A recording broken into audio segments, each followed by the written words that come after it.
Brown, your global immigration consultant. Hey, this is Jeremy Speaks with Just a Thought. Be sure to tune into my show every Saturday from 12 to 1 on Caribbean Life TV and radio. This is Tessa Carlene. Please tune in to Recharge Nation every Saturday from 9:30 to 11 a.m. on Caribbean Life TV and radio. Check is Rebel Mass and be sure to tune into Unplugged with Rebel Mass and DJ Little Rose every Saturday 2:15 to 3:15 p.m. Eastern Standard Time, and be sure to lock in with Caribbean Life Radio and Caribbean Life TV. This Saturday, June 8th, you're invited to... Hi, this is Prima with Candid Co-Ed Conversations with me, just Prima. Tune in every Thursday night from 8:30ish to 10ish to see what we have going on. We talk about everything under the sun. Nothing is off limits. And call in 678-661-1819 with questions, comments, and feedback. Looking forward to it. Thanks. Hello, my name is Unique Shamik with Sacred 7 Conversations. We meet every Wednesday at 7:45 to 8:45 p.m. Tap in with Sacred 7 Conversations. I see you. So won't y'all do that thing and check out this new jam by my man Eric Roberson featuring Chuck Rock, Summertime Anthem, and that's the truth, Ruth. As long as the sun shines, it's a big summertime, so let's fly. Courtesy of Jermaine Motley. Hey, go ahead, bro. Come on, y'all.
Hey,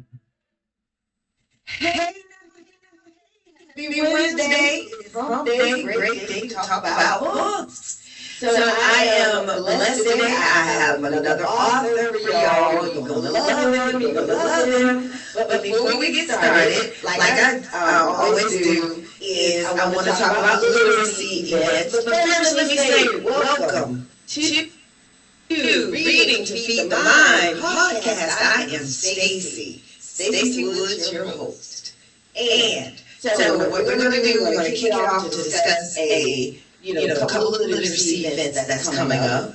And the first one that I wanted to talk about is the one that's going to be this Saturday. Snellville Community Meet has organized a literacy event for kids.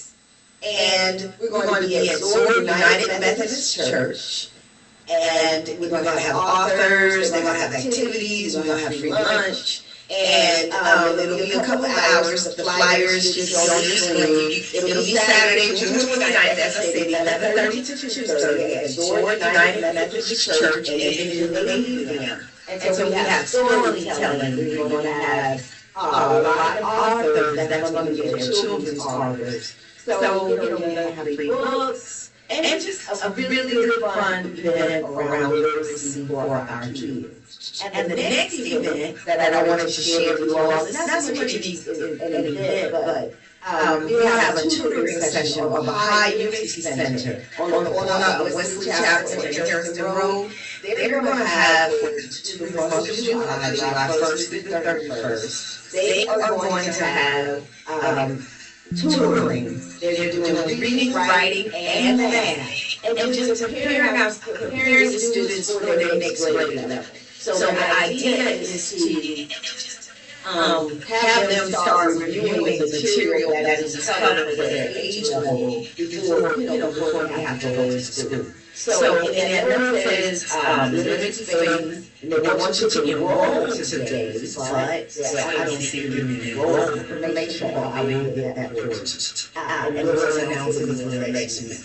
So anyway, I just wanted to say how excited I am. I'm another author. His name is Kenn.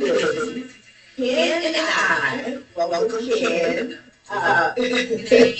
Kenn and I met years ago, probably 10, 20 years.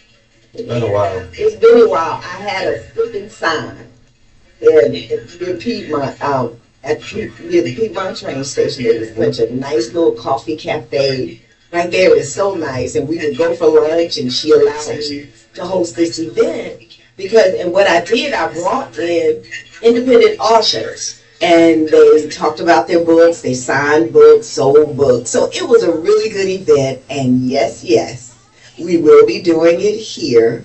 I don't know, hopefully before the end of the year, I'm going to host one. So again, if you're an author, you've written a book, and I'm primarily going to focus on the people that I've had on my show, definitely making sure they're there. I have my friend in Maryland, but by the time I have the show, he will have been on the show, so we got to get him down here so he can talk about his books. But local, just self-published authors. And if I can squeeze in a couple of well-known authors, I'm working on that as well. Daniel Black. Anyway, because I know you in Atlanta over at the AU Center. Pearl Cleave. Y'all ain't doing nothing. But anyway, I'll be announcing everything a little later. It'll be later in the year. But anyway, so Kenn Bivins, we met there. And Kenn wrote a book. I have the original version, but he has a new version that he's published now. Kenn wrote this book, Pious. And we haven't talked a lot, but because I think I called it after I finished it. And then I was like, how you got me feeling sorry for her? Oh, man.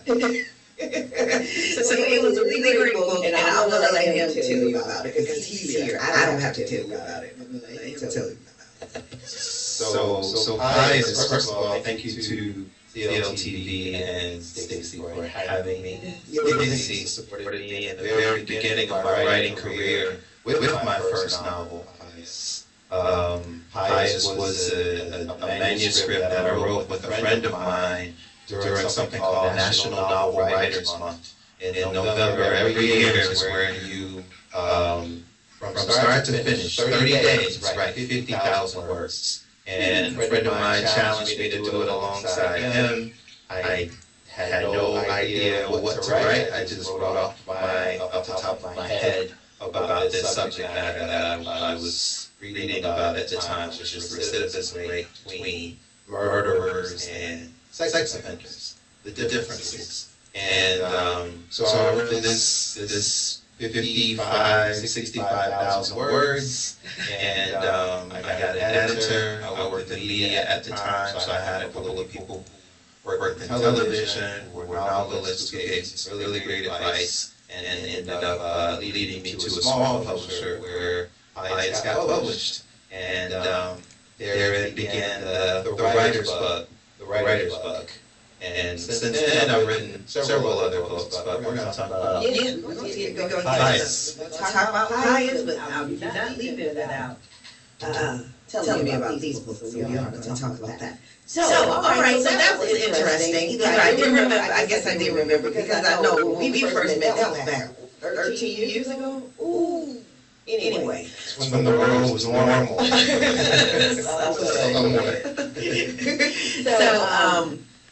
So that's how you wrote that, based off of, because I was going to ask you, where did this whole idea come from? But like you said, recidivism, and talking about that. And bless his heart, he was just trying to live his life. You know, when the book starts out, he raking his little leaves, and the older next door neighbor coming over talking to him, and you know, and he was just trying to live a normal life. And in the beginning, you think, okay, he's just a normal man in a neighborhood, and then everything starts to unfold. So let's catch up the audience. So essentially, Pious is about this esteemed man in his neighborhood, typical suburbs. He's this big, statuesque, handsome black man who lives in this mixed community of family, and everybody kind of looks up to this guy. He's got a bit of mystery about him, but he's a good guy. He's in this church. He works with the youth and whatnot. And that's where we start. That's where the novel starts. And then the drama quickly begins when a new neighbor is moving in, and one of the neighbors, because you know we like to know who we're living next to, finds out that this young man who's moving in is a registered sex offender. And then that's where everything starts to unravel. Yeah. And then the messy ex-wife. Oh yeah, past. Everybody's got a past. And our character has an ex-wife who, in his former life, was she got addicted to drugs, and things didn't work out between us. And she's formed. Still crazy. Shows up. Still ex-wife crazy. One person. All right, so, and then the children just unwind, and you want to go ahead and tell them what you don't want to know about him. I don't want to tell them, but what we'll say is that the community enlists the main character, his name is Pious, to sort of nudge this sex offender neighbor to just convince him to leave the neighborhood. Like, yeah, you know what, you should sell. You don't want to be here. We don't want you here. And they figure he'll say it in a diplomatic way. Things don't go that way. As a matter of fact, it turns out they know each other from the past. Yes. And the ex-wife is part of this as well. And then something really bad happens. There's a murder in the neighborhood. And things really get crazy at that point. The question that the novel asks is, if you had a choice, you got one or the other, would you rather live next to someone who has served time for murder, or someone for whatever their offense was, they are now a registered sex offender? And you are going to put your answers in the chat. I mean, really, because you open a discussion about that. I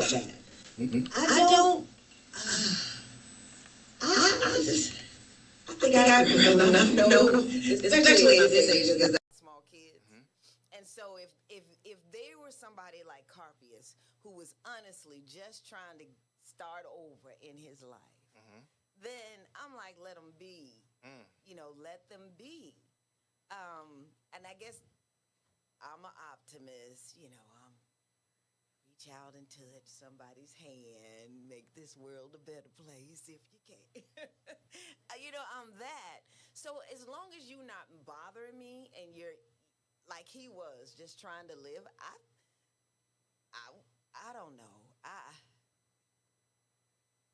I can't 100% say it, but I know I'm probably 65% with I wouldn't mind. I think the average person, especially if you have a family, is going to say, you know what, if I got to take one or the other, I'll take my chances with the murder guy. Yeah, that's what I'm saying, the murder. And now if I had kids, definitely no sex I don't want my kids. But like I said, I wrote this because I was reading this book about recidivism rate, which is the rate at which, the likely rate at which someone recommits a crime. And for violent crimes such as murder, armed robbery, the recidivism rate is really high. It's over 50%. But for non-serial sex offenders, that's someone who is not some serial rapist. Typically sex offenders commit crimes, inconvenience within family, within a neighborhood. And when they commit their crimes and they're caught, those people don't enable them, they move away or they're separated. And so the recidivism rate for a non-serial sex offender is under 5%. But our stigma that we attach is, this person is a predator. This person's gonna, hurt my kids, whatever. So it's interesting. I'm not sure where I fall, because I'm like, Murderer, well, none of the above, maybe. Yeah. It's interesting that we have these maps where we can see sex offenders. But we don't have that same thing for violent crimes. And sex offender is like a big pool of everything. For example, we have the more obvious, horrific things. But then under that same column could be someone who, let's say you have a college kid, stupid college kid. He's a frat boy. He's in a convertible with his homies, and they're at a traffic light, and they dare him to moon the car next to him. So and that's he stands up, shows his butt, the cops pull him over, they put him in jail, he gets charged with a sex offense, indecent exposure, and there just happened to be a 10-year-old in the other car. The judge hands down, he has to be 10 years registered as a sex offender. Yeah, I have heard of stories, not like that, but you're young, you got high school kids now, when it was 18 nothing. and a 16-year-old or something. Yeah, but I mean, even stuff down to, it was nothing to walk down the hall in high school and have somebody hit your butt. You remember those days? They would hit your butt and take off running. You running after them, leave me alone, whatever. But now that same act is a sexual offense. So those are situations where they'll, they have to ride, have this thing over their coat, simply over their heads, simply because they were just being mischievous or whatever. So I do know. And then this is the thing too. You were registered because you were caught. What about the sex offenders that's out there that haven't been caught yet? That came out. People were posting on Facebook. Came out. People were posting on Facebook. I have one Facebook friend that's totally stupid. He was like, "Look, I'm sorry. Don't out me. Don't out me. Leave me alone. I'm sorry. All my past. I'm sorry. I'm sorry. I was wrong." So, so with those kind of things, and that's another reason why I probably don't give it a lot of, oh my God, who is that person? You just have to be aware. I think in our generation,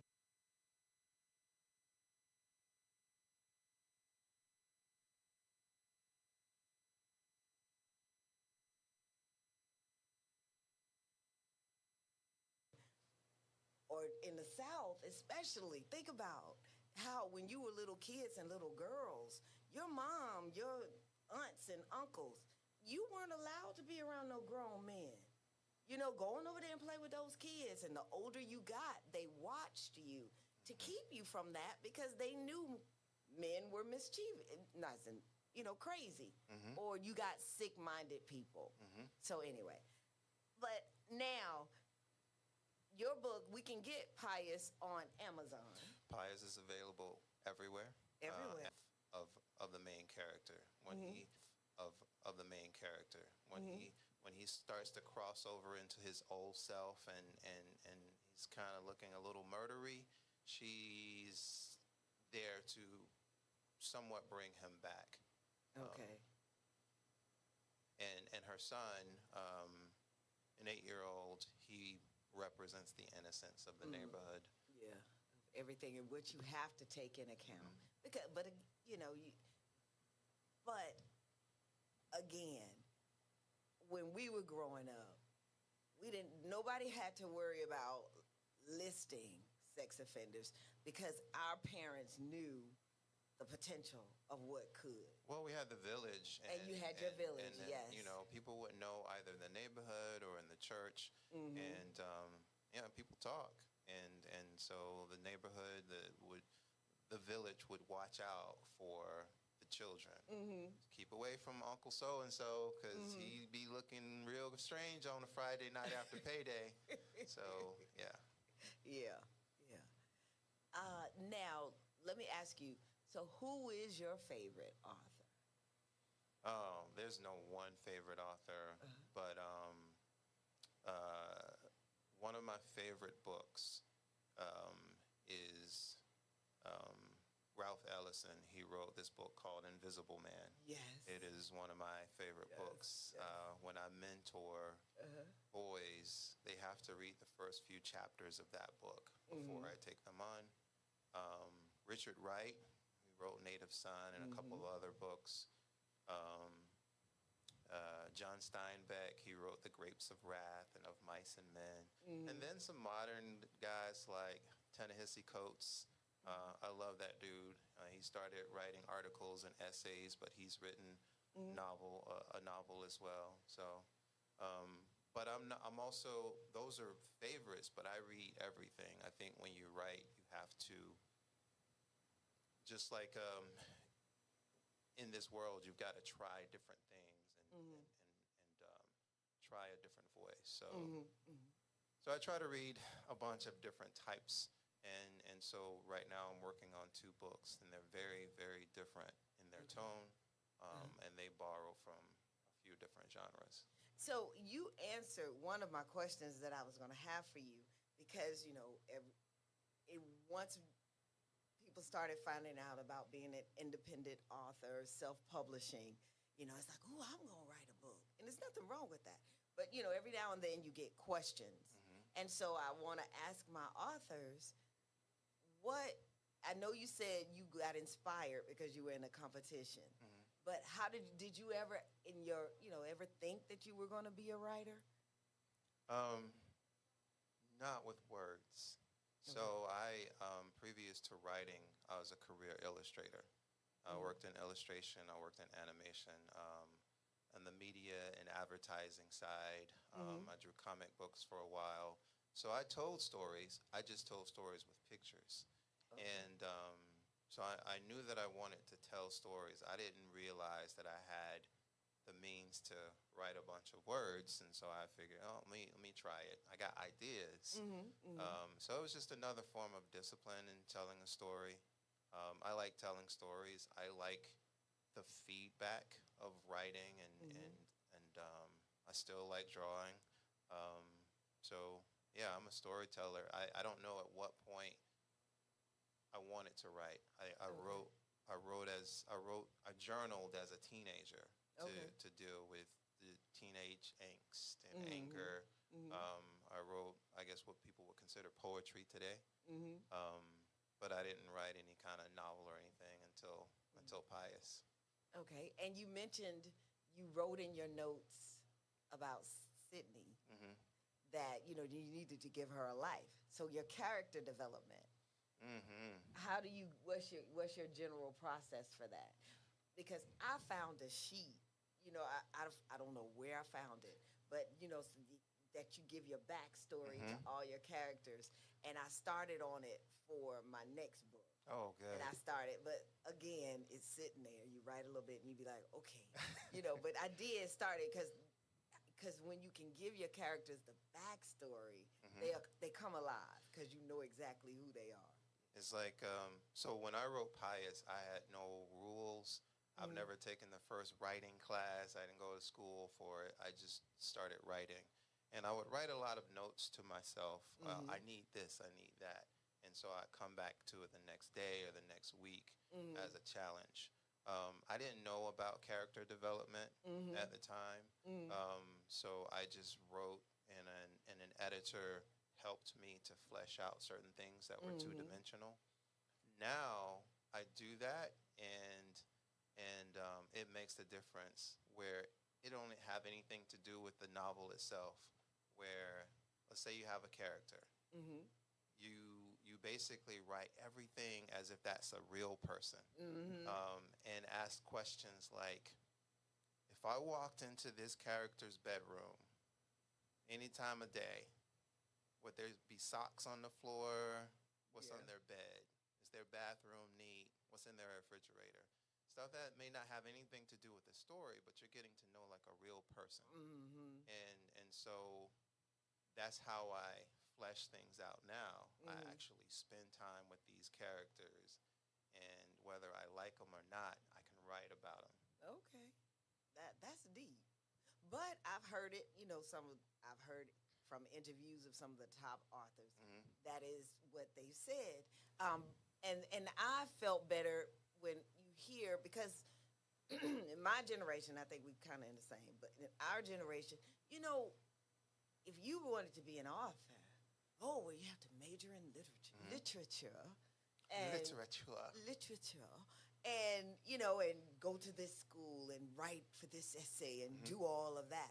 And that's why I say when people started, Elin Harris was the first author that I met that was self-published. Hmm. I have the original self-published copy. Hmm. One of the copies that he used to take to the beauty shops when he first the Nice. Invisible Man. Hmm. I got it. It's anyway.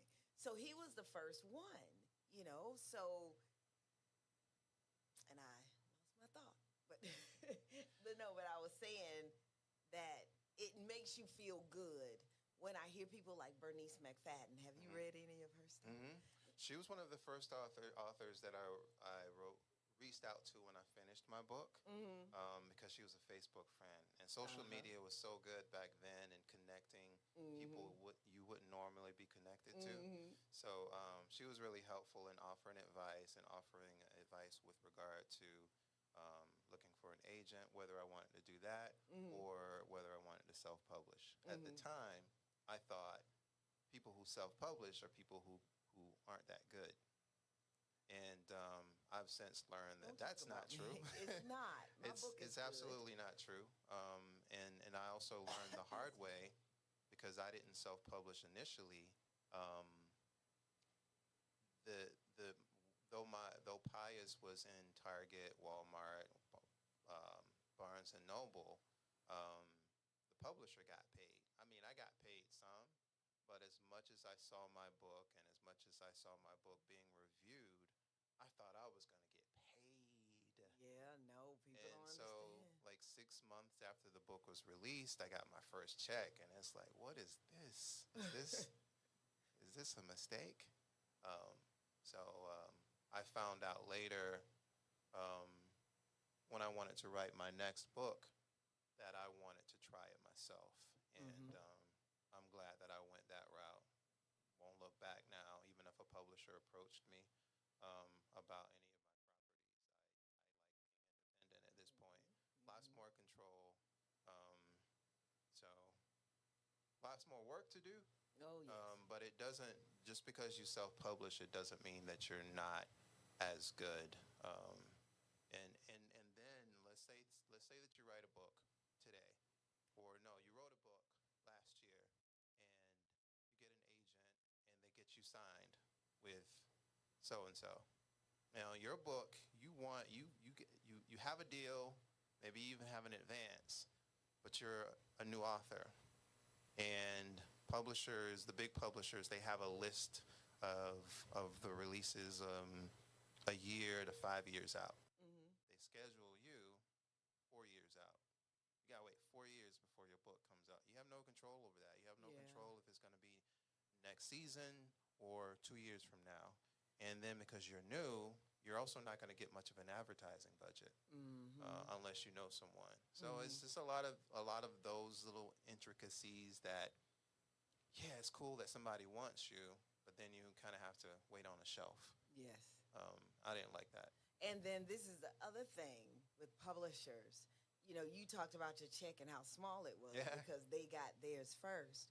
People need to understand, and shame on us who know this but still do it anyway. People need to understand when companies reach out to you for your book and say, oh, you got this great book and we want to publish it for you, but then they started running off all the totals of what you have to pay.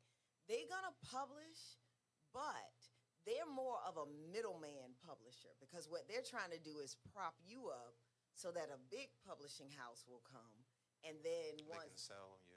Yeah, and they sell you to that. So, you know, it's not a total bad thing, but understand how I think when you're publishing, self-publishing or whatever, you need to understand the difference between all of these. And again, it wasn't a bad situation, but it's just like, oh, okay. Well, no, I'm not going to do that. Let me make sure I can make some money first, you know, because, oh, you can do this and you can do, it's going to cost you this. I'm like, no. But anyway, it's a hustle out here, y'all. And you have your ups and your downs. It is a hustle, and there's nothing wrong with being signed to a publisher. Just know going in, whatever you do, what it is that you want, what you want to get out of this. Some people, they want to write a book, and they just want grandma to see that they wrote a book. And that's fine. Publish it and sell it a few copies to your friends and your community, and that's fine. But then some people are like, oh, I want to do the next Harry Potter. Okay. Takes a little bit more work and diligence, and less than 10% of authors actually make much more, over $40,000 a year. Really? So you're not going to get rich unless you get some really big deal and you're signed. It's not the book. It's not the sale of books typically that you make money off of. It's the licensing of your book and the merchandising. So yeah, just know why you write. Oh yeah, you want for whoever reads it. You want, because it's going to get to the right people. I'm starting to think that over and over. And all that I do now, I don't worry about my numbers. Like, I don't really have that many people on here today, chatting. But I know who needs to hear us, hears us today. And that's all I can dwell on. I can't dwell on, a lot of other things. Because I love what I do, number one. All right, so you have some other books here. I do. Okay, this one looks interesting. You're going to have to pronounce it because I'm not going to even try it. So this is The Wedding and Disaster of Philona Mabel. This is my sophomore, my second book. Is my first self-published book. It is about a woman who is 2 weeks shy of her wedding.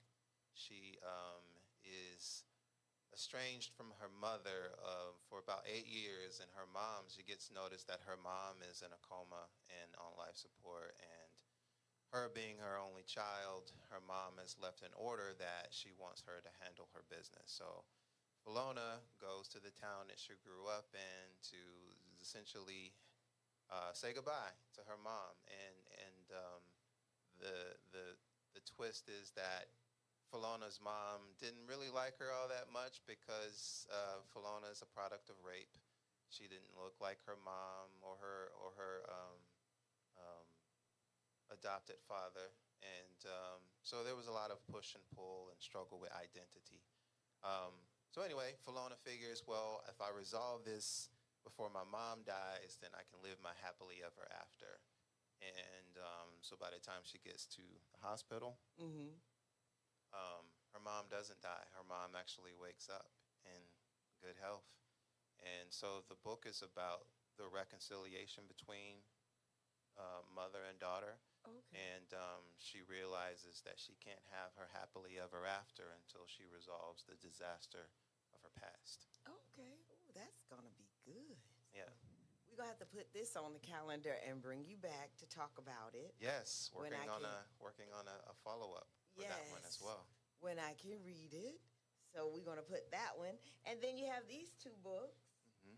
It's called 39 Lessons for Black Boys and Girls and 39 Lessons for Writers.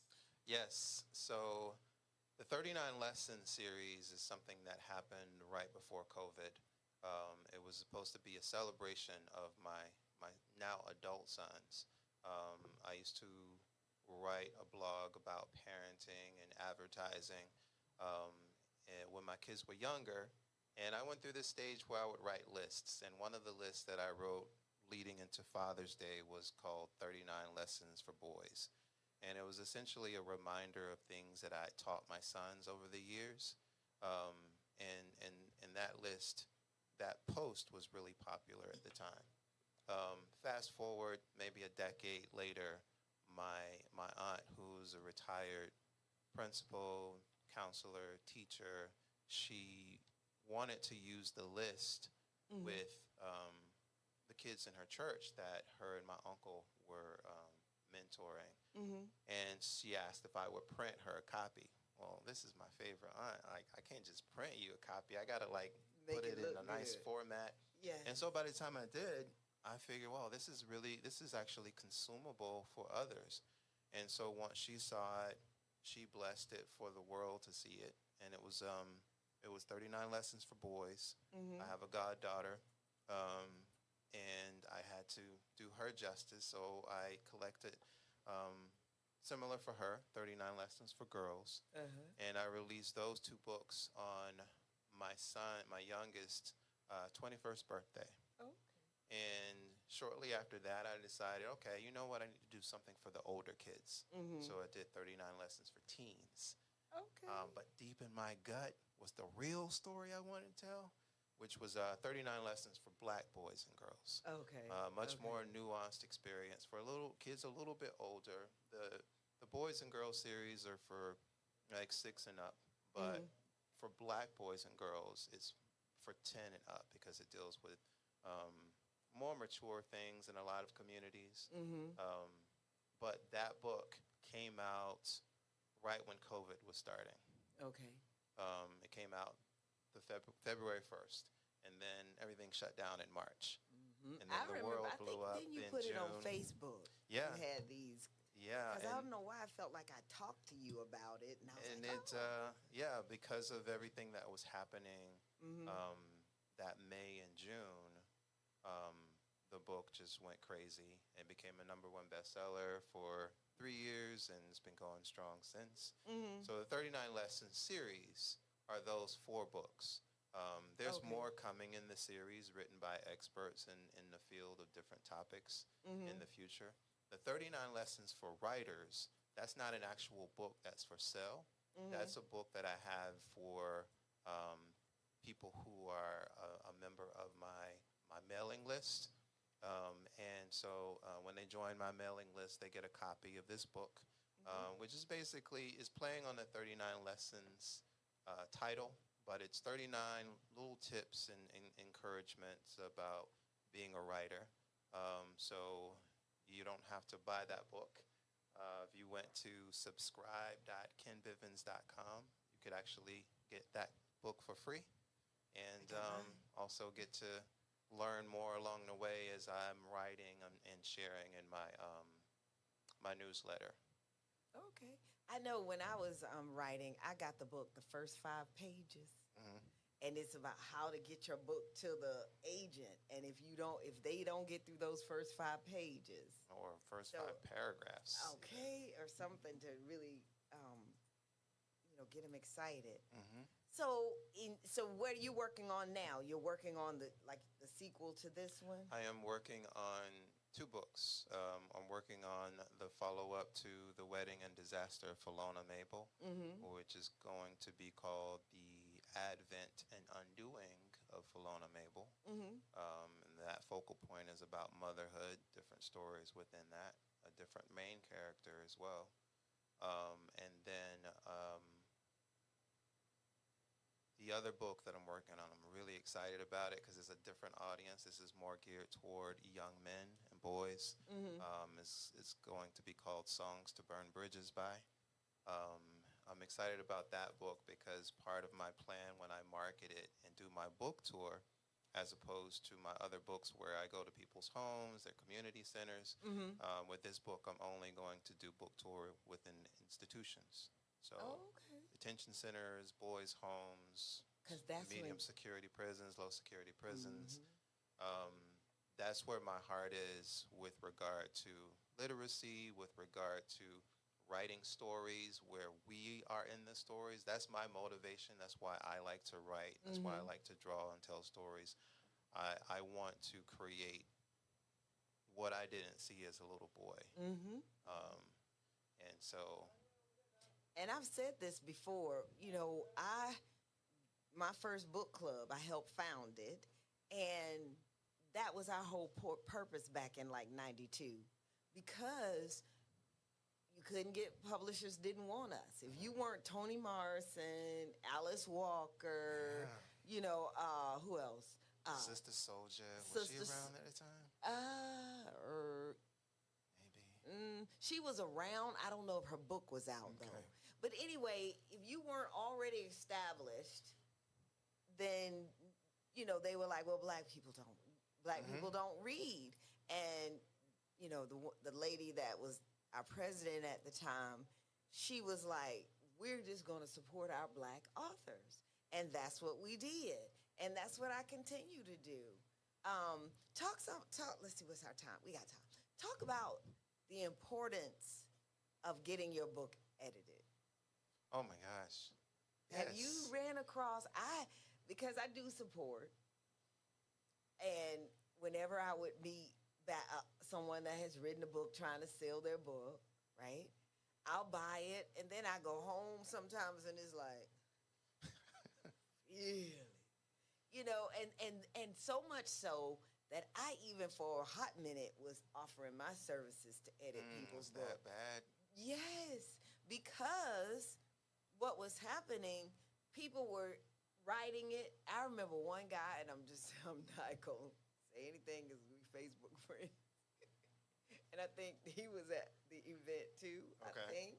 I think he was there. I think he might have come. But anyway, I read his book, and I was offering, well, you know, no, because everybody that read it love it. They love it. I let everybody read it. And I'm like, okay, I just left it alone. Because your family and friends, and I love y'all, I do, they don't really read your stuff. Or they don't read it. And then when your family and friends support you, it's not unbiased. It's biased by everything that they already know about you. So definitely reach out. You got reading groups. You know, you have writer groups that I know Centerville Community Center used to have a writers group up there. And get with people like that to really read through your book and talk to you about it and ask you questions, and because it'll open you up and help you think in a different way. So, and now, yep. Yeah, editing is oftentimes overlooked with independent writers. They figure, they proofread it, they print it out, read it differently, that they'll catch those errors. But I will say, for the record, it is impossible for any writer to cleanly edit their own book. They can do a good job of catching a lot of things, but the problem is when we write something, we read it that way, even if it's wrong. So it's good to get an editor. If you can't afford an editor, another idea that I see is authors, they'll print their book out and they'll find people who like reading, book club, and they'll give them their book for free and say, hey, tell me what you think of my book. If they're like you, they'd be like, oh man, I earmarked all these pages, you got these errors, you got a free editor right there, or a free group of editors. And so a lot of authors do, even if they can afford an editor, they get what they call proofers, either before or after the edit, because people love reading, especially if it's before anybody else gets to read it. Man, when I wrote Philona Mabel, the final book of Philona Mabel is the 11th draft, meaning I wrote that book 11 times. I had about 20 women that were reading the different iterations as I went. Lots of grammatical stuff, lots of structural stuff, because I'm writing about a woman's experience and I'm not a woman. I also needed a lot of insight. The difference between, what was one? Stilettos and 5-inch heels. It's like, you don't need to say that if it's a stiletto, stupid. I didn't know that. I'm a guy. But you didn't know that. You were a guy. But research, because I've told this story before, and, you know, I'm not criticizing because it's funny in the end. One young lady's book I was reading through and editing, and it was a romance. The guy had a whole bunch of money, and he was doing all of these big things. And it was so funny because she was like, he rented a whole cruise ship. And I was like, stop. And she had never been on a cruise ship. So I told her, I said, you need to say, you know, maybe the top level floor of the ship, he could pull that off.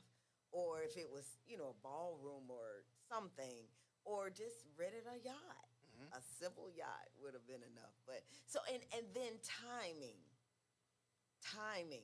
You got to remember that, you know, oh, we were all cold and had on a coat and da-da-da-da-da. And if you go to the next chapter, you got to have some kind of transition if now they're in their bikinis, you know, because everybody is living through the book with you.